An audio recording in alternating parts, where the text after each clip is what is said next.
Yeah, I think it's always when you take 2 months off and you don't see these athletes after you're used to seeing them for 9 or 10 months.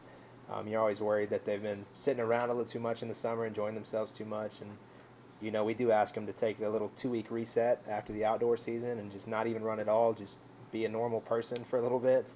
And for some of them that's difficult. So it's nice to see that they trained some this summer. They moved around. They did what we asked of them, and I like what we're seeing right now. Obviously, we're not going to be as sharp as we are in November, and that's completely fine. But I think the path that we expect them to be on, they're exactly where they need to be. And yeah, I'm excited for this group. Especially on that men's side, I know you guys had a lot of seniors last Mm-hmm. year and a lot of big names. Yeah. That it's going to be hard to fill those shoes. But Yeah. what does the off season look like as far as kind of filling in those spots? Yeah, yeah. I mean, when you talk about people like William Mponza, who won 5 national titles here, like athletes like that are very special. You're never going to replace them. But I think we've done a good job recruiting. Unfortunately, we ran into some visa issues. There's just things are getting tougher in the international world, getting into the U.S. So we're not quite as deep as I would like on the men's side, but we got a special, 5 or 6 right now, and I think that we could still make the meet, do some great things at the meet. So yeah, a lot of new names. So just getting them used to the culture here and our expectations and how things run and how they work is it's going to be a process for sure. But that's the part I probably enjoy most about coaching. So I'm excited about the group on the men's side for sure. When you have such an elite level of athletes, how critical is the competition day to day in practice? Yeah, yeah, and we teach those things like you're very fortunate to be here and to be able to run against some of the best runners in the nation day to day. And I think for some of those newcomers, they don't necessarily notice that because they haven't been exposed to any competition in the U.S. yet. So I think the more we expose them to some of these bigger meets and they come back and they'll notice that, like, hey, these guys that I'm running with or these girls I'm running with are really good, right, every day. And I think that only sharpens each other. So yeah, that's a nice balance that we try to teach here is, you want to have some competition in the group that's healthy, but at the same time, like, don't beat each other up too much, right? Be good teammates. And that's something that we try to preach day to day. And I think as we get going in the season and as they're exposed more, that's something we'll definitely figure out. How's the women's team looking? Yeah, great. We returned everybody. Unfortunately, Kalki, who was a top runner for us, especially in outdoor track and an All-American in cross, had some visa issues again, so she's not going to be able to return. But we've brought in a really great French athlete, Andrea.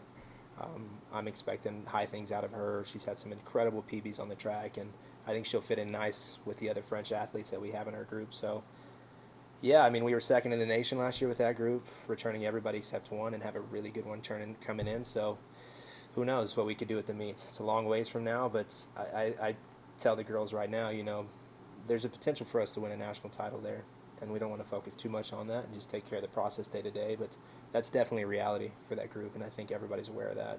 It was definitely a younger crew on the women's side at least. But now, of course, they're at that next grade level. And have you seen a lot of maturity out of them kind of going into this year? Yeah, no doubt. Like a lot of them had great PBs from their home countries and just getting used to life in the U.S. And like Naomi Addo, Abigail, who won a national title in the 800 outdoor. Even Elliot's Chapu, who was a French athlete of ours. They were all very new to the U.S. system, and they were all Americans in cross country. I mean, Abby was right outside of that. She was 50th. So I'm expecting them to raise to a new level just from being used to the competition in the U.S. And they've improved so much in a year in the time they've been here. So, yeah, we're excited even for some of those returners who were really, really young. And we're expecting some good things out of them. How do you go about recruiting an athlete from France? Yeah, a lot of it is, they'll reach out to athletes on our roster or athletes on our roster know a friend that wants to come. A lot of it's like that. So connections is everything in the international world, and so getting those athletes here and then treating them right, more than likely they're going to reference a friend or reference somebody that they know, or somebody's going to reach out. So social media is a big thing for us, no doubt. Yeah. Instagram is becoming a bigger thing to recruit people off of. So a lot of it's that, social media and just connections that we have. Heading up to Lawton this week. What do you like about that course? Yeah, it's the grass is nice and short. It's fast. We feel good when we go there. So that's just kind of what we're looking for. I explained to our group actually this morning. We only go to this meet to meet the minimum NCAA requirement for X amount of meets you're supposed to compete in. So we're going to train really, really hard this week. We're not going to back off anything. We'll probably have the biggest week of training we've had since they've been back for the fall, and we're just going to go there and try to feel good on the grass and get some work in. Kind of building on that, I was looking at your scheduling. I think you have 3 meets before you run conference championship. Yeah. Is that by design? That's by design. Yeah, so we really try to not run quick until we go out to Kentucky. Yeah, that's exactly by design. We try to get some cross-regional wins. That'll be the first time we kind of taper down in our training and try to feel good, have some life in our legs. And then, yeah, we'll have 2 weeks off, and then we're in the championship season. So I love to do that in the fall. I don't like to compete too often.